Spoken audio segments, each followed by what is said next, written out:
Hindi story पहला affair. तुम कभी तो मिलोगे।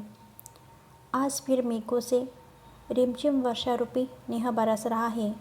दूर दूर तक मेरी प्रिय तन्हाई पसरी हुई है। एकाएक रेडियो पर बज रहे गीत पर ध्यान चला गया।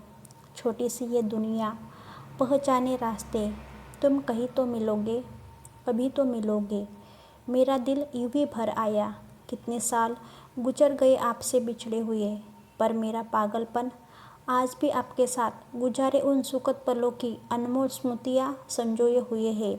अल्लड़ उम्र के वो सुनहरे भावुक दिन, चांदनी रात में जागना, अपने ही बनाए ख्यालों के दुनिया में खो जाना, यही सब कुछ अच्छा लगता था तब। शरद, विमला मित्र, शिवांगी आदि के उपन्यासों को पढ़ना तब जरूरी शौकों में शामिल थे। को एजुकेशन के बावजूद अपने अंतर्मुखी स्वभाव के कारण मैं क्लास में बहुत कम बोलती थी।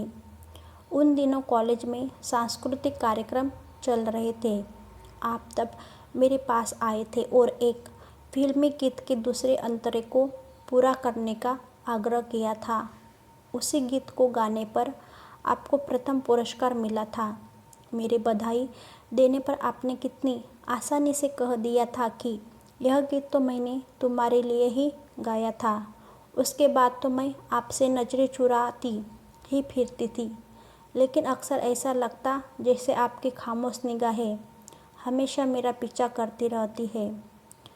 फिर परीक्षा के दिनों में जब मुझे एकाएक बुखार हो गया था, तो आपने बिना परीक्षा की चिंता किए मुझे अस्पताल में भर्ती करवाया था और मेरे माता पिता के आने तक मेरी पूरी देखभाल की थी। और जाड़ों में जब हमारी पिकनिक गई थी और मुझे आपके स्कूटर पर पीछे बैठना पड़ा था, उस दिन आपकी पीठ की ओर उन्मुख हो मैंने जी भर कर बातें की थी। हम पिकनिक स्पॉट पर सबसे देर से पहुँचे थे। आपका वाहन उस दिन चींटी की रफ्तार से जो चल रहा था, लेकिन तभी आपके चिकित्सक पिता की विदेश में नियुक्ति हुई और आपका परिवार विदेश चला गया। आपने अपनी माँ से आपको यही छोड़ने के लिए बहुत अनुरोध भी किया, लेकिन आपका प्रयास असफल रहा।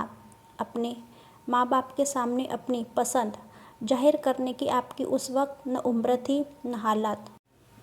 और आप अनेक सुनहरे सपने मेरी झोली में डाले 7 समंदर पार के राजकुमार बन गए।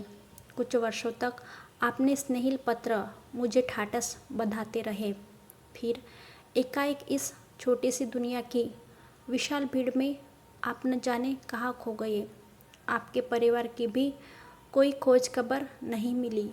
उन दिनों गल्फ वार खाड़ी युद्ध चल रहा था। अनेक प्रवासी भारतीय गुमनामी के अंधेरे में खो चुके थे। मैं अपने प्यार की अजर अमर श्रुतियों की शीतल छाव तले जीवन गुजारती रही। मुझे ऐसा रोग हो चुका है जिसको प्रवीण चिकित्सक भी समझ पाने में असमर्थ है। मुझे अटूट विश्वास है कि मेरे जीवन के मंदिर की लौ बुझने से पहले आप जरूर मिलेंगे और आपका उजला हंसता मुस्कुराता चेहरा ही मेरे जीवन के इंतज़ार को सार्थक बनाएगा। अगर आपको ये स्टोरी अच्छी लगे तो प्लीज़ चैनल को लाइक, शेयर और सब्सक्राइब कीजिए। Thank you for watching this video.